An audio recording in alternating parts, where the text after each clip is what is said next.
안녕하세요. 말씀 한입 매일 묵상. 오늘은 창세기 10장 1절부터 20절 말씀 보도록 하겠습니다. 이제 벌써 창세기 10장입니다. 창세기 10장은요, 노아의 자손들이 자녀를 낳았다는 족보에 관한 이야기입니다.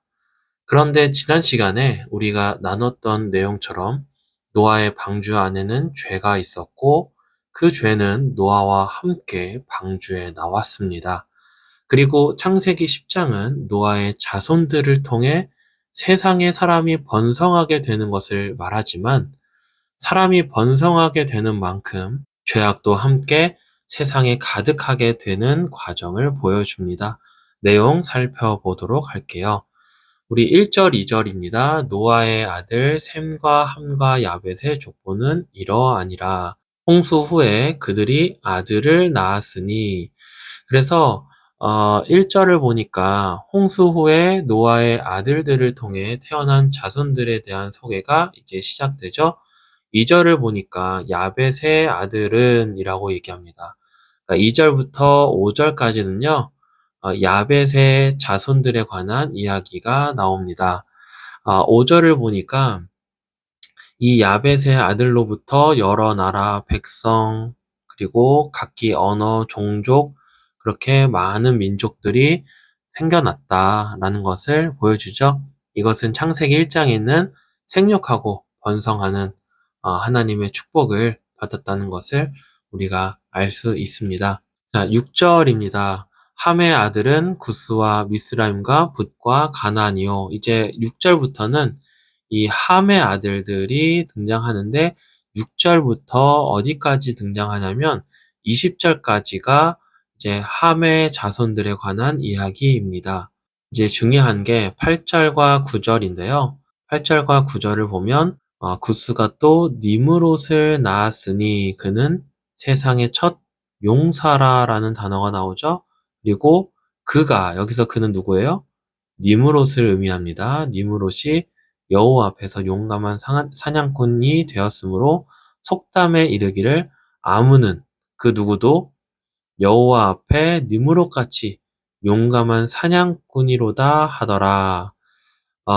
여기서 여러분 창세기 6장을 할 때 혹시 기억나시는지 모르겠어요. 네피림이 있었고 그 후에도 하나님의 아들들이 사람의 딸들에게로부터 자식이 나왔는데 그들이 누구예요? 그들이 용사다. 고대 명성 있는 사람들이었다라고 이야기를 하죠. 창세기 6장에서 제가 이 용사라는 단어에 대해서 설명을 했었는데 이 용사라는 단어가 히브리어로 깃보르입니다. 이 깃보르가 하나님께 쓰이면은 하나님은 우리를 구원하시는 어떤 강한 용사, 그분의 전능함을 얘기한다고 얘기했는데 이 깃보르란 단어가 사람에게 붙으면 하나님 앞에 그분을 대적하는 그런 교만함으로 단어가 표현이 됩니다. 그래서 8절과 9절에서 니므롯이 어떤 사람이라는 거예요? 용사, 여호와 앞에서 용감한 사냥꾼 다 같은 의미입니다. 그러니까 창세기를 읽는 독자들은 창세기 10장을 보면서 창세기 6장의 모습, 그 사건을 떠올리게 되겠죠? 우리 계속 한번 봅시다.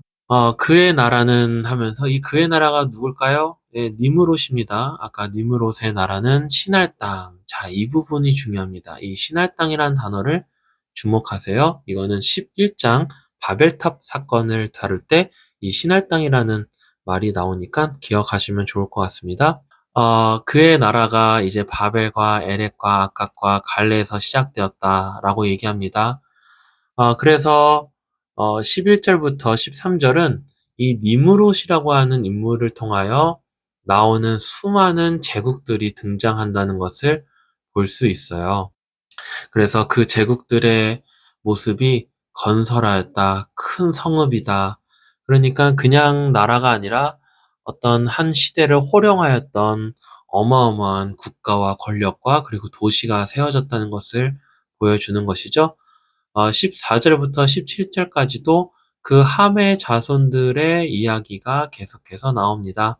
특별히 이 14절부터 17절까지에 나오는 이 자손들은 블레셋 또는 뭐 시돈, 헷, 여부스 족속, 아모리 족속, 히위 족속 이런 족속들은 앞으로 이스라엘의 역사에서 계속해서 등장하는 민족들입니다.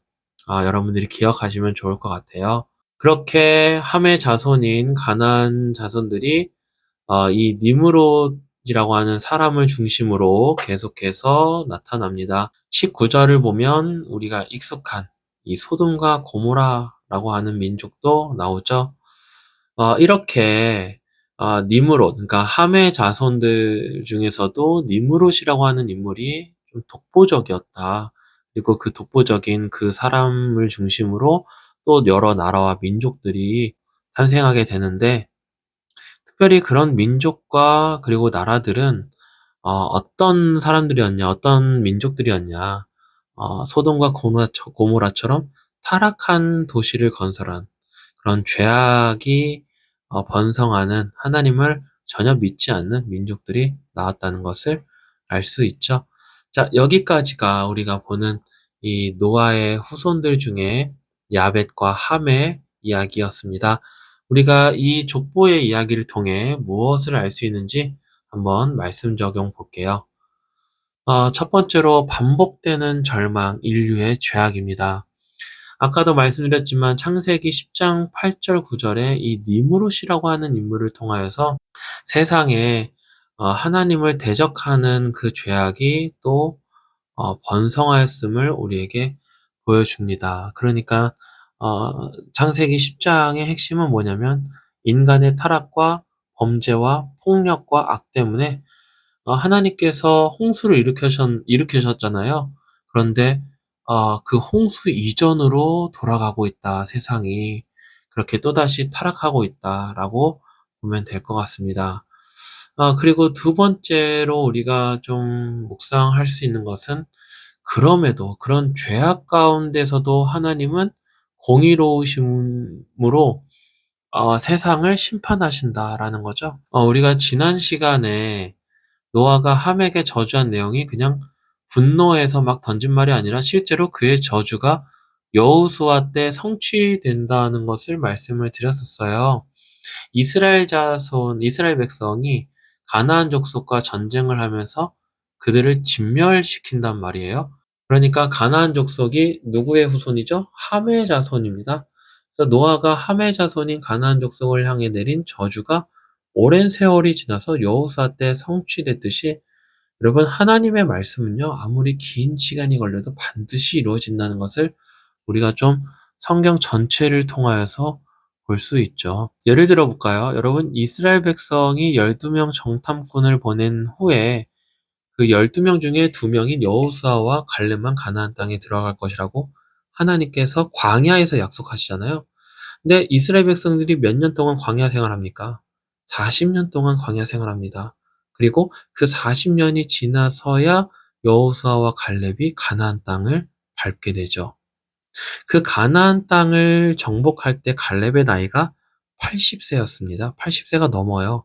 그러니까 40에서 45 정도 때의 광야에서 여호수아와 갈렙 너희는 가나안 땅에 들어갈 것이다라고 하는 그 약속이 할아버지가 돼서야 성취된 것이죠.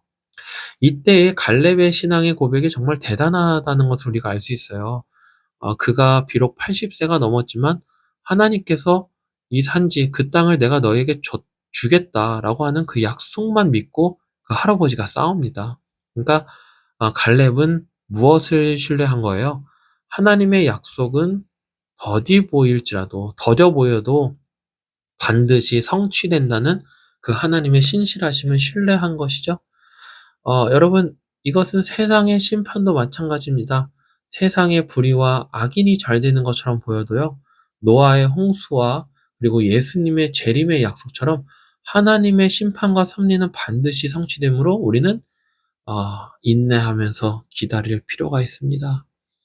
여러분, 하나님은요, 이 세상의 죄악을 그냥 방관하지 않으시고요, 반드시 심판하실 것입니다.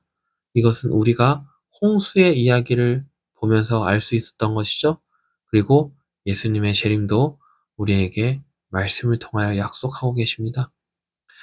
이것을 우리가 믿는다면 우리는 하나님의 섭리를 오랫동안 그래도 믿음으로 신뢰하며 기다리고 참을 수 있는 것이죠. 자, 우리 이렇게 기도했으면 좋겠어요. 하나님의 뜻이 보이지 않는 상황과 그 약속의 성취가 전혀 이루어지지 않을 것 같은 현실 속에서 우리가 보지 못하는 현실 너머에서 하나님은 여전히 일하고 계시다는 사실을 믿게 해달라고요.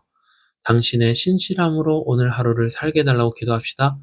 그리고 두 번째로 보이는 것만 쫓아가며 살지 않고 보이지 않지만 보이는 하나님의 약속과 하나님의 존재를 신뢰하며 살아가게 해달라고 우리 이 두 가지 기도 제목 가지고 기도하겠습니다.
기도하겠습니다. 은혜로우신 하나님, 우리가 하나님이 눈에 보이지 않지만 언제나 우리의 마음과 우리 믿음으로 하나님을 바라며 살아갈 수 있도록 도와주십시오.